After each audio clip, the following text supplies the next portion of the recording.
And welcome back to the Adulting 101 podcast. My name is Ayo and I'm so happy to have you listening or watching me.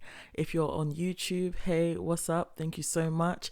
If you're on Google, Spotify or Apple Podcasts, thank you so much for listening to me. If you can follow, subscribe and rate me on any of the platforms that you listen to, I would very, very, very much appreciate it. If you didn't check out last week's episode where I spoke about messaging people, replying to messages, and the timeline in which you do it, whether it's selfish or not, definitely check it out. I'm really, really wanting to hear what people's opinions are on the topic. Are you selfish for not replying to WhatsApps on time? Let me know what you think after you listen to that episode. Today, I wanted to talk about a lifestyle creep, basically. Now, it's a term that you may have heard before, but I'm actually not going to define it at the beginning of this episode. I'm going to give you guys a bit of insight into what I thought it was, and then I will look up the definition online. I think I've kind of looked up already, and realized that it was very different to what I thought it was. And I basically just want to talk about like the term and just like the concept and whether it's a good thing, it's a bad thing.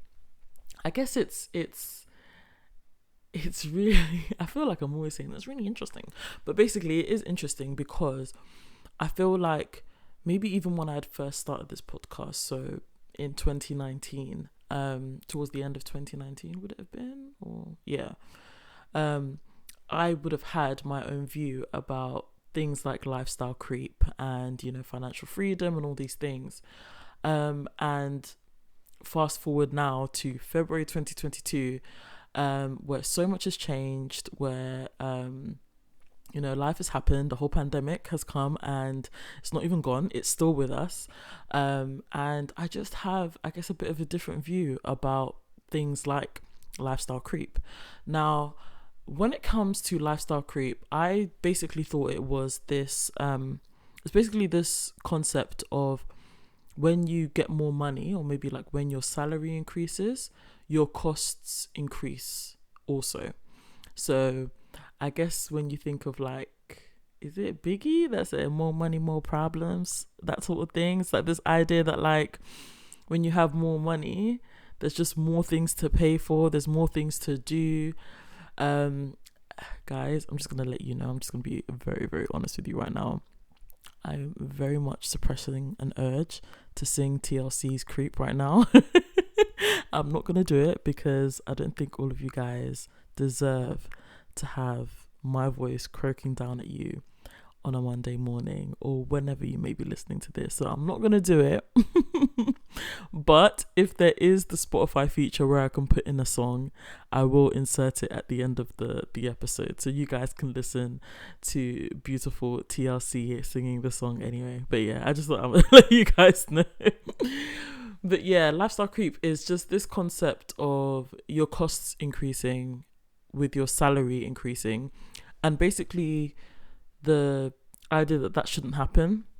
So if you are able to increase your salary, but still keep your costs low or keep your costs the same, the idea is that with that extra disposable income, you can invest it or you can save it or you can put it towards something meaningful rather than spending it on extra stuff. So I guess the reason why I was a bit like, or where I'm feeling like about the topic is, I guess coming into like earning money and like, you know, first getting my salary and stuff, I always told myself, you know, when I do increase my salary, like I'm not trying to increase my costs, you know, like I'm trying to be frugal, like, you know, trying to save money, especially in the pursuit of my deposit. Now I've got my house and my costs have increased. I'm gonna just be frank with you guys.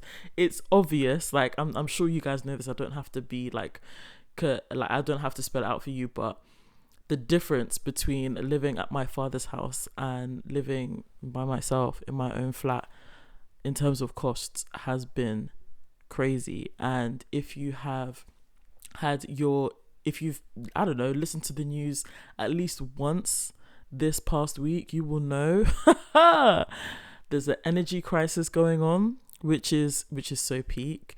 So, and there's inflation as well. Like the inflation has already been an ongoing issue for the past year, maybe even 2 years now.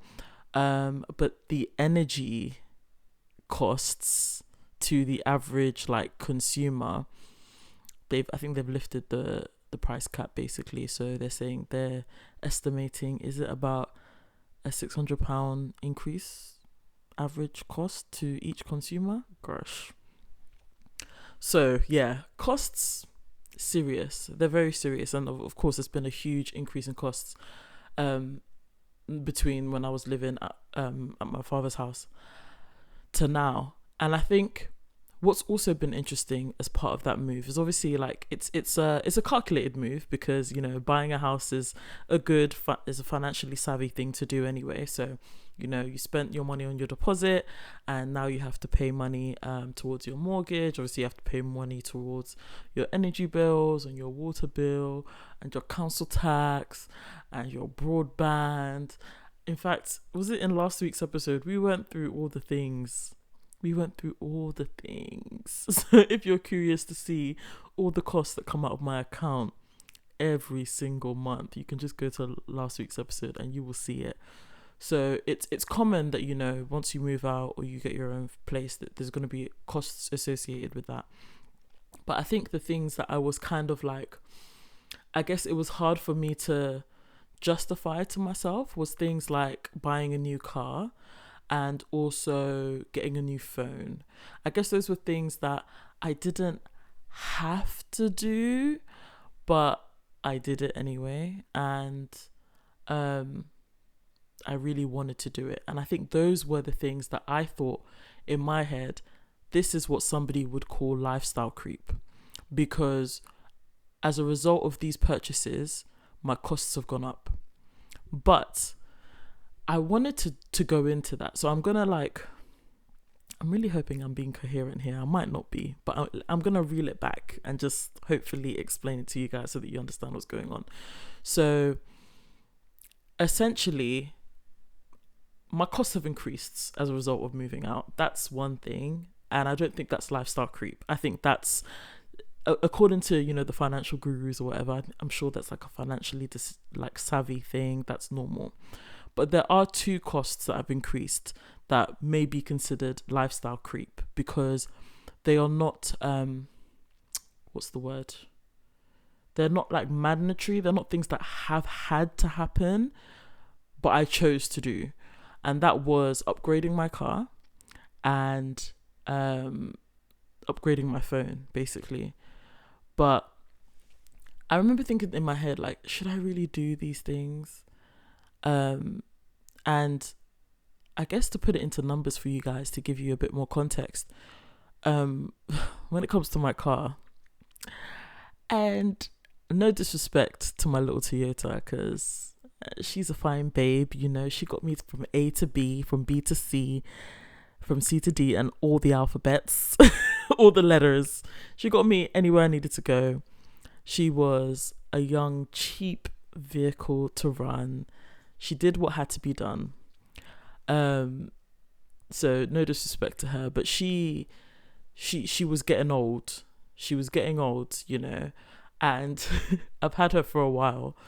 And I think I knew that basically when I moved far away, I was going to want a bit more of a comfortable car to drive in. So I kind of knew I was going to have to upgrade that car, and I was holding onto that car until I bought a house, because everyone always says like get the house first, then you can get the car. So I was like, okay, I'm going to actually follow that principle and I'll do it. Granted, I didn't have to get the car that I did get. I didn't have to go that far, as one might say. One might say that I jumped really from this to that, but I did it. So essentially, I went from a Toyota Aygo to an Audi A5, basically. So the Toyota, like I said, was very cheap to run. I bought it outright at the time that I bought it, so I didn't have any monthly payments. The insurance, I would pretty much pay it like all in one go. So on a monthly basis, like I wasn't really paying anything like that. I think tax was like 20 quid. Like I said, very cheap to run.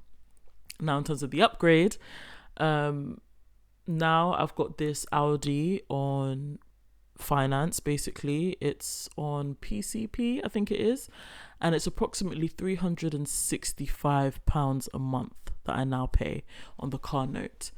In terms of insurance, I think I paid that all outright, about 1,000 something, but that was without my no claims bonus. So I'm really hoping that with my no claims bonus, I'm gonna get that insurance down.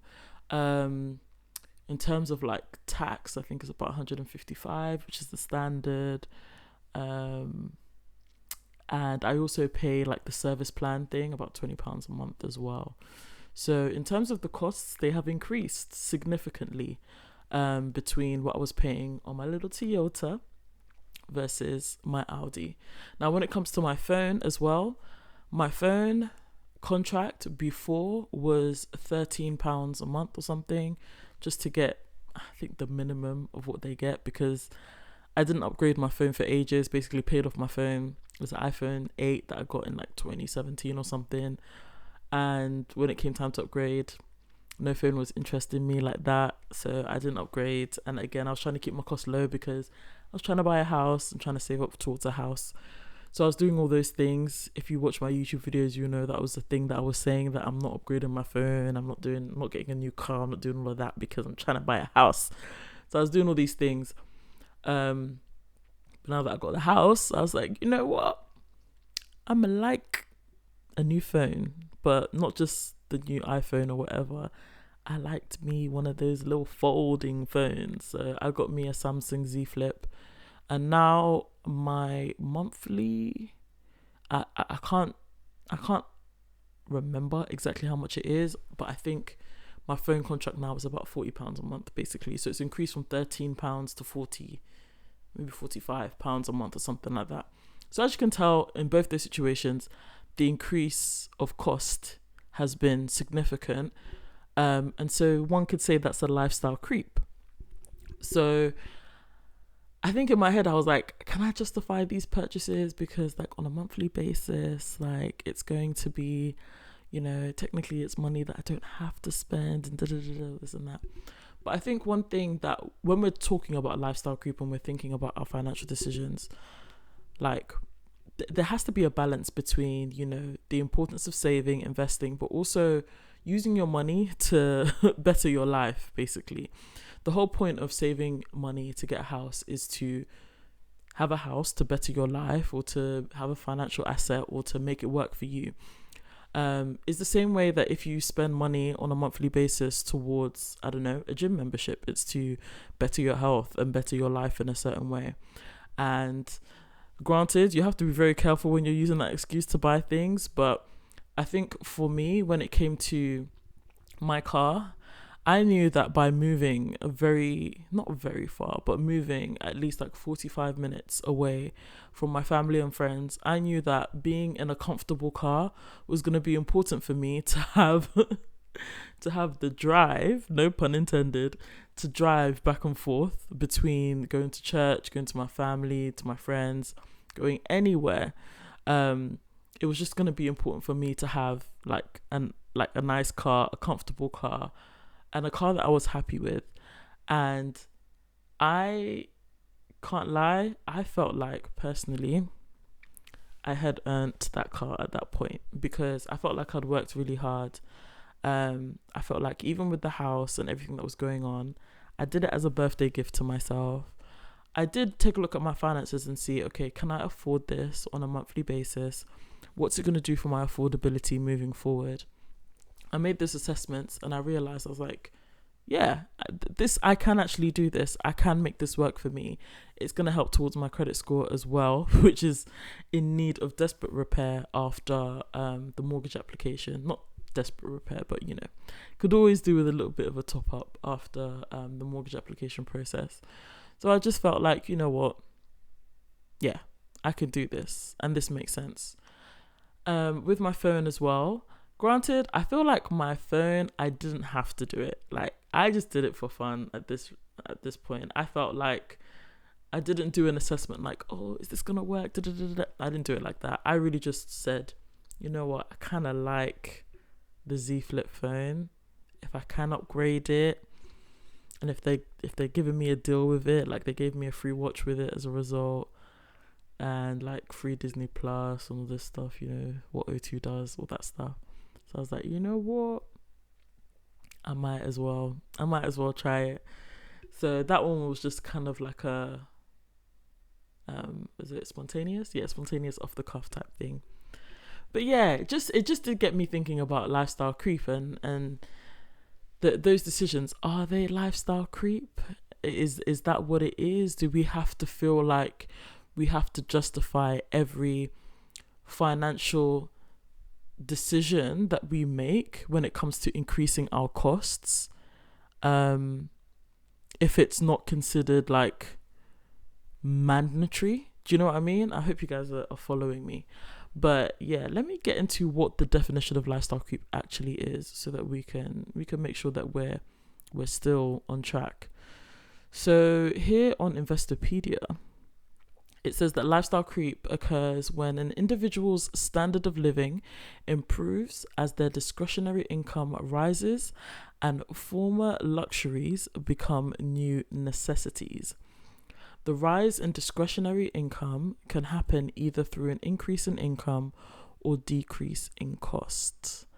It goes a little bit further on to say, with lifestyle creep, luxury goods and discretionary spending become perceived as a right to have and not a choice, as a necessity versus a want, which is quite interesting. So it's kind of like a mindset shift as well. It's the idea that like things that before, when you realized, when you didn't have a certain amount of money, you would see it as a luxury, but now you have a certain amount of money, you now see it as a necessity.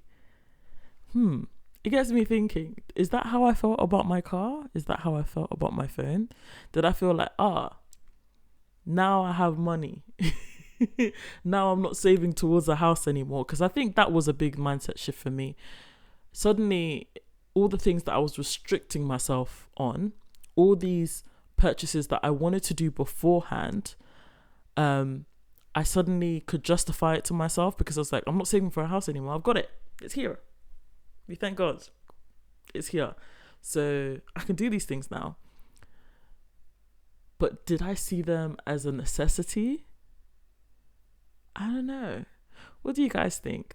Have you felt like you've fallen into lifestyle creep at any point?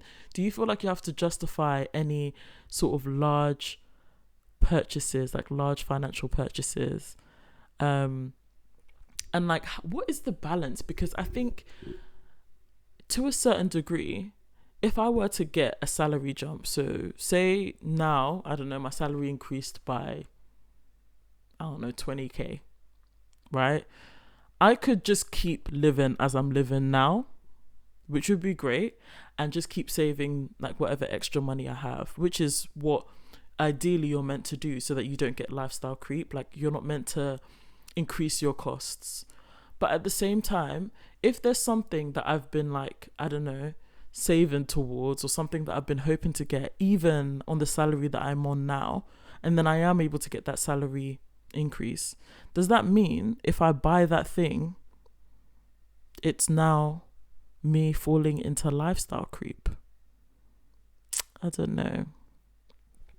You guys let me know what you think anyway.